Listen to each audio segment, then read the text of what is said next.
Assalamualaikum warahmatullahi wabarakatuh. Perkenalkan, nama saya Vanasya Fakrizalfa Putri. Saya dari kelas BKI semester 3, Fakultas Usuluddin Adab dan Dakwah. Kali ini saya akan menceritakan bagaimana pengalaman saya dalam mencari vihara di Kalimantan. Dan ini sebagai tugas dari Makul Perbandingan Agama yang dibimbing oleh Pak dosennya, yaitu yang bernama Pak Samsul Hidayat. Nah, di sini kita hanya memenuhi tugas dan mencari titik temu agama Islam dan agama lainnya. Saya satu kelompok dengan teman-teman saya yang bernama Suci, Susi, dan Aziza.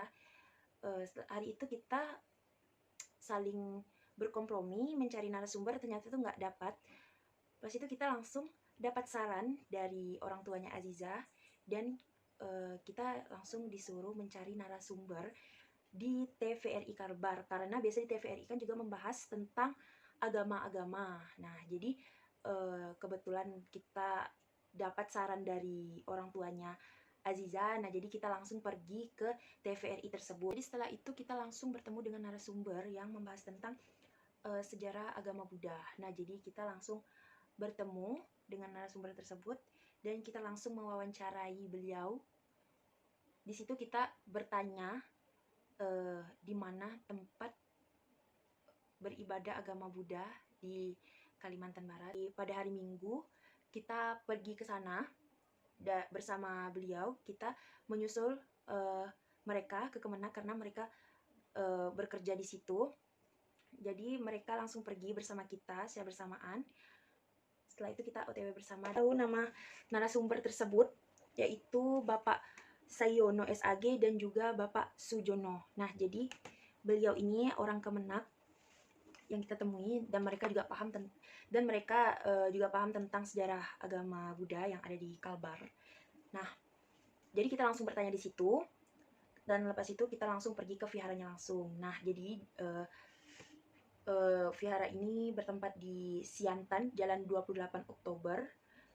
Nah, kita langsung pergi ke sana dan menuju tempatnya, dan kita langsung mewawancarai narasumber yang menjaga vihara tersebut, yaitu bernama Pak Didi Suryanto dan Ibu Serli. Itu kami berwawancara di vihara tersebut, dan kita bertanya-tanya tentang sejarah vihara ini dibangunnya tahun berapa dan pertama kali ditemukan oleh siapa. Nah, jadi nama vihara tersebut yaitu Zen Ziruyuan. Nah, jadi vihara ini tempat beribadahnya para umat Buddha dan tempat sekolahnya para anak-anak yang beragama Buddha.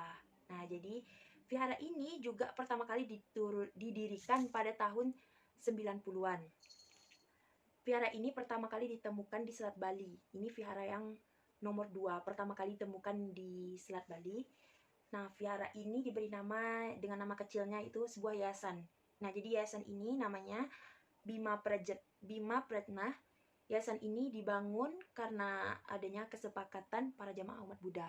Nah, jadi yayasan ini sama sekali tidak ada pendirinya siapa pertama kali, itu tidak ada. Nah, jadi yayasan ini didirikan oleh para umat Buddha yang saling memberi donasi. Akhirnya mereka langsung membentuk suatu organisasi untuk membangun vihara ini. Dan di sebuah organisasi tersebut, mereka juga memilih salah satu orang untuk penanggung jawab dalam vihara ini. Nah, membangun vihara ini. Nah, yaitu bernama Lowasung. Jadi Lowasung ini sebagai penanggung jawab untuk vihara tersebut. Nah, jadi pada tahun 2005 dibuatlah vihara ini. Dan mereka pun saling bergotong royong dalam mengerjakan vihara tersebut. Selesainya vihara ini diresmikan pada tahun 2011. Nah, akhirnya tempat ini pun dijadikan tempat ibadah dan tempat sekolahnya anak-anak. Selanjutnya saya akan menjelaskan tentang kegiatan dalam beribadah dalam vihara tersebut. Nah, jadi kegiatan dalam vihara ini bukan cuma beribadah, tetapi di sini mereka juga ada kegiatan yang lainnya, yaitu namanya kelas Dharma. Ini tempat sekolahnya anak-anak para umat Buddha. Nah, jadi yang merantau, kayak yang dari luar kota, mereka biasanya juga ada yang nginap di sana. Nah, jadi kelas Dharma ini itu juga suatu kegiatan yang ada di dalam vihara tersebut, yang sekarang itu tidak lagi dilakukan karena kelas Dharma sekarang sudah ditiadakan. karena adanya pandemi. Nah, jadi Pak Dedi hanya mengikuti protokol yang ada di Kalbar. Nah, jadi para anak yang sekolah itu cuma melakukan sekolah online. Dalam vihara ini juga tidak lupa untuk beribadah. Nah, jadi beribadah mereka itu dilakukan yaitu sehari 2 kali, yaitu pagi dan sore mau menjelang malam. Dalam ibadah ini mereka juga mengartikan umat mereka itu menyatakan bahwa ini adalah penghormatan kepada Tuhan Yang Maha Esa. Nah, jadi ibadah ini juga dilengkapi dengan segala sesembahan. Nah, dan aturan. Jadi mereka juga punya aturan dalam vihara tersebut. Dan dalam pemujaan ini mereka juga menyiapkan sembahan seperti patung dan stanggi dan juga kayak buah-buahan untuk mereka pemujaan.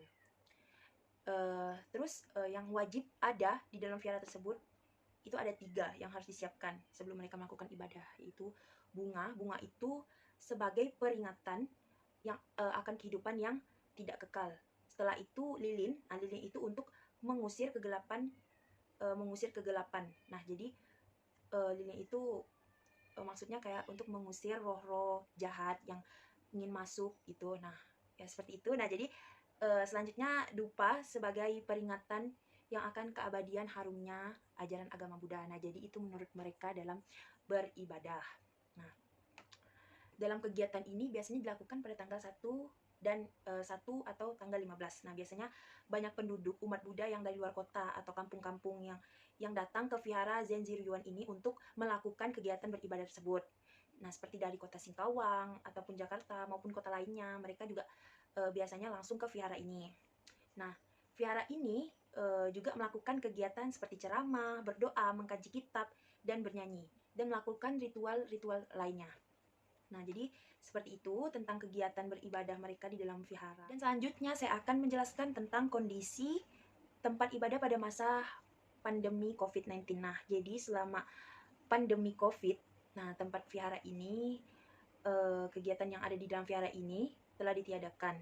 Serta kegiatan, nah yang tadi yang saya jelaskan, kelas Dharma pun juga dilakukan secara online. Nah, jadi di dalam setiap harinya para jamaah Buddha pun hanya beribadah di rumah saja. Nah, jadi kadang-kadang juga ada yang beribadah di vihara Zenji-ryuan ini, tetapi hanya dibatasi. Nah, jadi maksudnya dibatasi itu orang-orangnya. Nah, jadi biasakan di vihara ini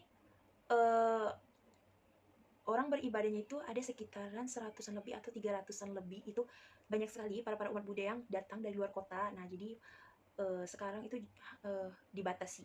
Itu sekitaran 30 atau 50 orang saja yang boleh mengikuti ibadah di vihara.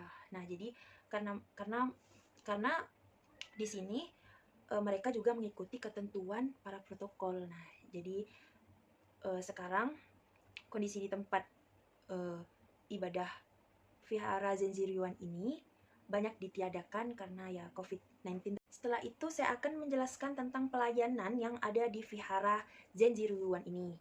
Nah, jadi maksudnya pelayanan yang ada di vihara, maksudnya itu kayak pelayanan, misalnya itu kayak pemberkatan, perkawinan, atau pelayanan kematian, pembacaan kitab, atau pentakbisan para umat Buddha. Itu biasanya itu disebut dengan Chiu Tao. Nah, jadi yang artinya memohon jalan ketuhanan, serta ada juga kunjungan untuk orang sakit, seperti memberikan doa untuk orang sakit secara bersamaan di vihara ini. Dan yang terakhir yaitu Cetya atau Alkar, yang artinya untuk kekekalan rumah tangga, seperti meminta berkat atau restu kepada Tuhan Yang Maha Esa. Nah, jadi pelayanan tersebut juga dilakukan dalam vihara ini.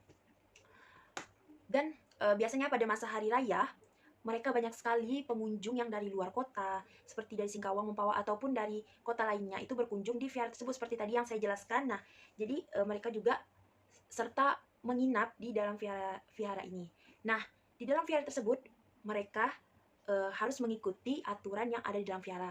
Nah, jadi aturan ini, mereka dalam satu kamar tidak boleh ada yang tidur saling berpasangan. Nah, jadi mereka itu tidurnya harus pisah. Yang kamar bagian untuk wanita di atas dan kamar bagian untuk laki-laki itu di bawah. Nah, jadi di sini tidak diperkenankan untuk tidurnya bersamaan ya, walaupun suami istri. Nah, jadi gitu. Mereka masing-masing sudah disiapkan dengan fasilitas kamar yang sangat luas dan lengkap sekali. Nah, di setiap pengunjung juga harus mengikuti kegiatan yang ada di vihara tersebut. Nah, jadi pengunjung juga harus wajib mengikuti kegiatan yang ada di dalam vihara. Hanya itu saja yang kita dapatkan dalam mencari sejarah vihara tersebut, dan kita juga berterima kasih atas kebaikannya Pak Sayono dan juga Pak Sujono udah memberitahu kita di mana kita harus mengevaluasi vihara, dan juga kita juga berterima kasih kepada narasumber yang tahu tentang sejarah Vihara Zanziryuan ini, yaitu Pak Dedi Suryanto dan Ibu Sherly. Kami berterima kasih karena udah menjelaskan bagaimana dibangunnya vihara tersebut. Hanya itu saja cerita pengalaman saya selama saya turun untuk mencari vihara tersebut. Dan saya mohon maaf apabila saya ada salah kata. Saya mohon maaf. Mungkin hanya itu saja yang dapat saya jelaskan. Wabillahi taufiq wal hidayah. Assalamualaikum warahmatullahi wabarakatuh.